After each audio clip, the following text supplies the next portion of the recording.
Most of the time when you're working with women too, I mean, they typically come in with their partner, so you are having these conversations with both. Nope. No, they're not. Mm-mm. Interesting. Not so always. What are your thoughts on that? Yeah. So then I have that conversation. Okay, next visit, I want to see your partner too, so we can have these conversations together. And I know sometimes you referred the men over to me as well, and we talk about hormone health and all those things. I mean, a lot of men don't realize, maybe because they don't know, but they may have actual trauma to the testes. So there could be varicocele, hydrocele, spermatocele. There could be some, maybe bicycle injury or something else that's actually affecting testosterone production even. A lot of men, especially in the world that we live in, are insulin dominant and low testosterone, and all of that on top of everything that we talk about is going to influence sperm quality, motility, morphology. Yeah. All those things are important for pregnancy. So have you talked to men that maybe the couples are going through a challenge and you're seeing the men, and like what are some of the thoughts or processes that they are going through as they're watching like their partner go through the challenge? I mean, obviously, like every relationship dynamic is different too, right?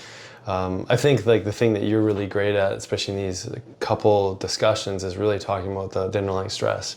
Really talking about where you're not connecting, like, and maybe like I know we've talked about this too, where patients, the man's not really interested in having a baby, right?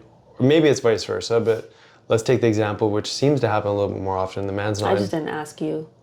I was like, this is happening. Right. I mean, I knew when we got married, like it was going to happen at some point.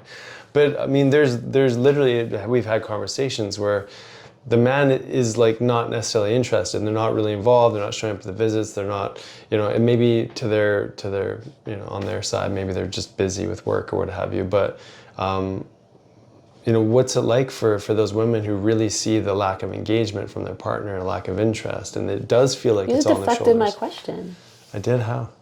I asked you how men feel watching their partners. Oh, yeah, okay. So do you want me to go there? Yeah. Okay, I'll go there first. So I mentioned there's this emotional side. Are they actually creating connection? But I always talk about this from a hormone perspective with men. Okay. And so we talk about what I just mentioned, like testicular trauma, how they're feeling about, being a father potentially. Like, is there any like heavy energy around like not feeling like you want to commit to that right now, or like where are you at in your career even? Like, there can be so many different reasons for why maybe they're not involved. Most men that we talk to are right there on the same page though. They absolutely want to do whatever they can, and there's stress in the relationship though that gets created when they're in. Did you want me to keep answering? Oh yeah, sorry, you can finish. I just had a thought. Okay, hold that thought. Okay. The last thing I just wanted to say was like you said, nutritionally, that's big. And then we put men on a particular supplementation stack that supports energy, motility, morphology, all the things that can make a man more fertile. Okay, so go ahead.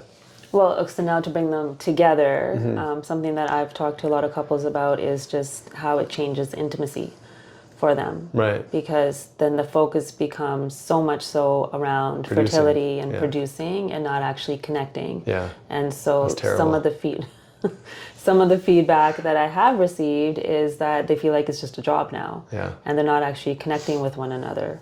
And so that creates some sort of like challenge in their communication and just how they're connecting, because the women that I work with are just so focused on that, and that's all that they can see. And I understand that because I've been there. Like, you get so tunnel vision.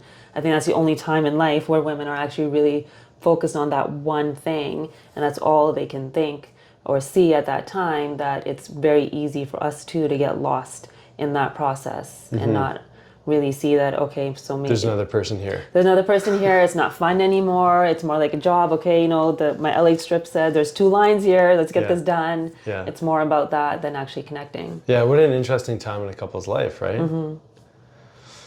Like retroactively, like if that was the case, I think I would be excited. Sure. But we didn't have challenges getting pregnant. Exactly. Yeah. So like when you're actually in it, it can feel like you can almost objectify the other person to some degree, in the sense that they're a machine, you're a machine, you're completing a machine-oriented task. Again, the sense I'm getting from you is that you wouldn't actually mind. I'm just saying, like, we're all at different stages in our life. Right. And so because I never had to go through it, I can't relate to it. Right. But if that was the case, I wouldn't complain right now. Right, okay. Yeah. But there's too much information, Yeah. maybe. But the point being is that you can see each other more as like focused on that product, like you said. And so how does that conversation go? Because that's not a conversation I've actually had with couples. Maybe you have. Yeah.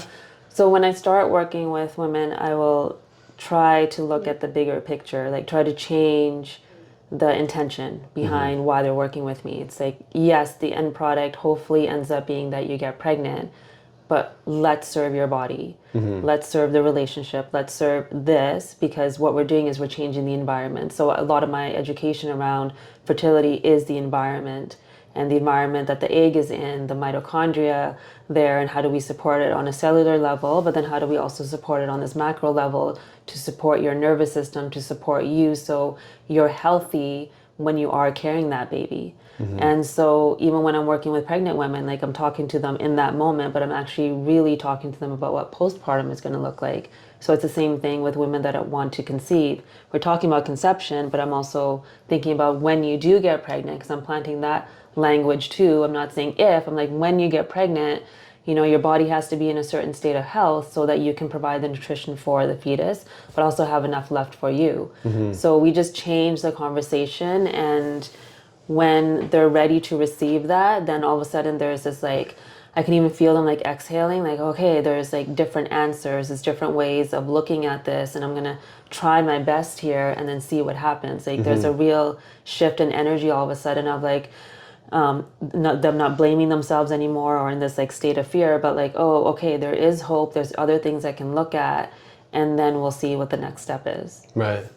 So, I mean, I think it's sort of a good time to sort of talk a little bit more specifically about what you've seen successful, you know, scenarios that support fertility. Yeah. You know, one off the top hits close to home is just nutritional upgrade, right? Yeah. Just massively, like getting the right fatty acids, amino acids, and things like that into the body in someone who's maybe not on the best diet and under stress and all those things, how much that can make a difference. For sure, like simple things, like the oils that you're consuming, like are you eating out a lot? Yeah. You know, I'll change that right away so that they're getting the healthy fats in them. Like how much protein are you getting? Like are you actually getting enough food? Are you eating with your cycle? Like, so educating them on that too. So as soon as they start getting this like basic nutrition, it's like, we're not even looking at keto, fasting, any of that. It's like, let's just do a whole foods diet. Yeah. Make sure you're not eating anything from a package. Everything's whole foods, really good oils, and like simply that will change their trajectory. Yeah, little things that we did too, just we did B12 shots on each other. You started taking... I did IVs every week. You did IVs every week. So, I mean, we have access to that. Yeah, it's different. So, and you were taking prenatal quite early on too. I was taking a good multi, and you know, so we were doing things specifically to just increase the macronutrients and increase the micronutrients specifically. Yeah. And then what are some other things, like maybe acupuncture? What else have you seen that's been supportive? Acupuncture is amazing. And then detoxing. So every woman, if I can catch her before, and if she can give me at least 3 to 6 months of like not actively trying, then we do detox. And what often happens, we start the detox, they get pregnant on month 2, and then we have to stop the detox, which is totally fine. But that's happened actually a handful of times just in the last couple of years.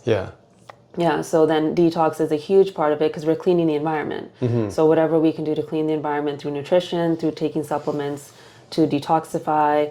And then the other biggest part for me, the work that I do, is the nervous system and the stress piece. Because we talked about in our progesterone conversation, if cortisol is high, progesterone is low. So those women that are having multiple miscarriages, we're really looking at progesterone because progesterone is the one that's containing the pregnancy and implantation. So once that happens, we want to make sure progesterone stays nice and high. Yeah, and that was one of the themes that we wanted to carry through this conversation, right? It was really understanding that as a result of everything we discussed the last couple podcasts, that really addressing progesterone. And you said that most of the women that are coming in from these fertility clinics, they haven't even done like a thorough assessment. So what does like a thorough testing assessment look like?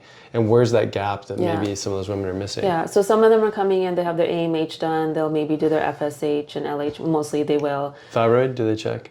Not really. Not really.